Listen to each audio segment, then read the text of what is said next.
6 choses à ne jamais dire lors d'un premier rendez-vous amoureux.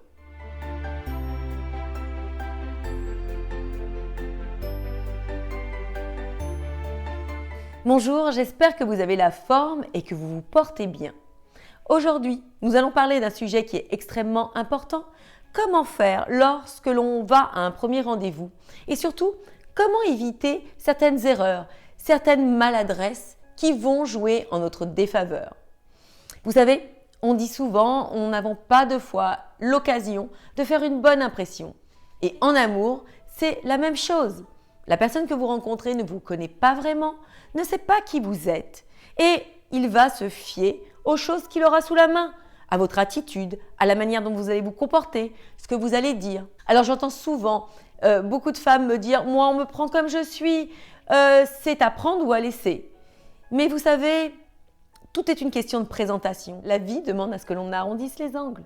Et la femme, en l'occurrence, à travers son énergie féminine, a cette aptitude de présenter les choses d'une manière douce et agréable. Donc, autant s'en servir. Mais avant de commencer, n'hésitez pas à vous abonner.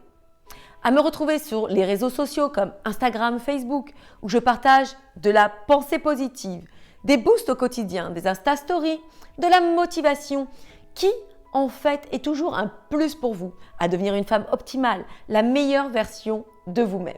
Mais sans plus tarder, commençons. Quelles sont les 6 choses que l'on devrait éviter lors d'un premier rendez-vous? Donc, premièrement, arriver à l'heure. C'est extrêmement important. Pourquoi? Pour différents points.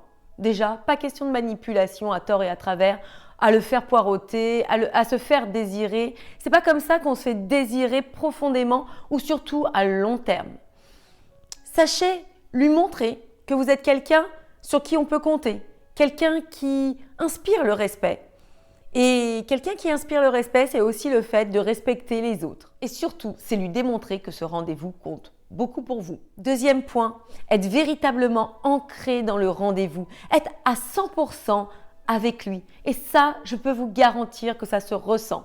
Ne pas regarder son portable ou du moins le laisser allumer et avoir les notifications comme ça qui défilent et vous jetez un coup d'œil de temps en temps.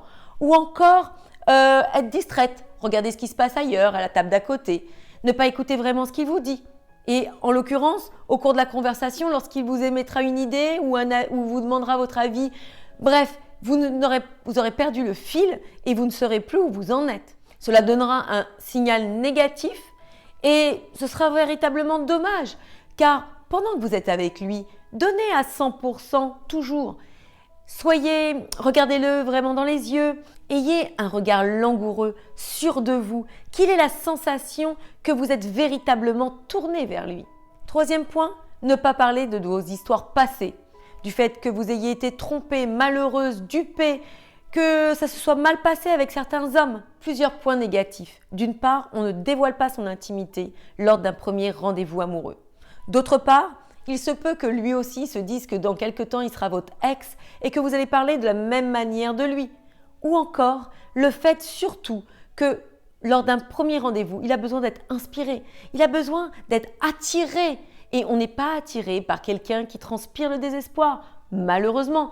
Nos blessures, tout ce qui a pu nous heurter auparavant, cela peut se partager, mais vraiment dans des moments futurs. Et dernier point, cela est déplacé car vous faites revivre vos ex au sein d'un rendez-vous amoureux où tout devrait tourner autour de vos centres d'intérêt réciproques et non d'inviter le passé dans votre conversation.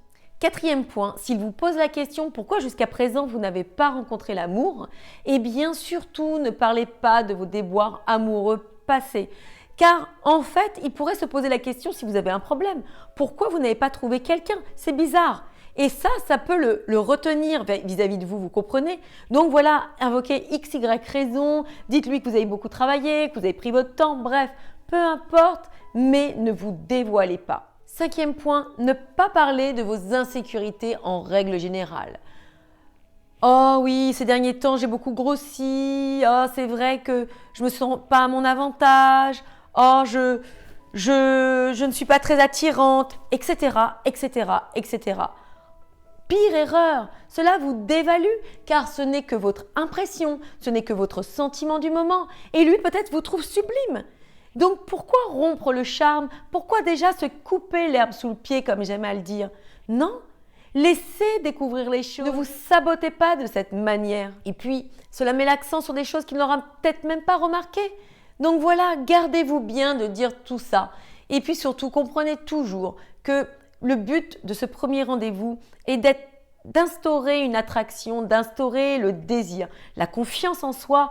Le fait de se sentir bien, de se sentir épanoui est attractif. Le fait de montrer comme ça au jour ses insécurités repousse les hommes. Et sixième point, sachez garder le tempo, ne vous dévoilez pas, ne parlez pas trop de vous et écoutez surtout, écoutez ce qu'il a à vous dire, ce qu'il a à vous présenter, car lui aussi de son côté fait bien attention à tout ça, sait de quelle manière il va se présenter, les choses qu'il a envie de mettre en avant. Et ça, ce sera un indicateur très puissant pour vous, pour savoir si c'est un homme valable, si c'est un homme qui vaut le coup, que vous puissiez vous projeter avec lui et investir dans cette relation. Voilà, cette vidéo est terminée. J'espère qu'elle vous aura plu. Toujours comme d'habitude, n'hésitez pas à partager cette vidéo à une amie, à une sœur, à une collègue de travail qui aurait besoin de conseils dans un moment aussi stratégique. Je vous embrasse. Je vous dis à bientôt pour une prochaine vidéo. Prenez soin de vous. N'hésitez pas à me partager vos retours. Dans la mesure du possible, je lis vos commentaires et j'y réponds. Je vous embrasse et je vous dis à bientôt pour une prochaine vidéo. Ciao!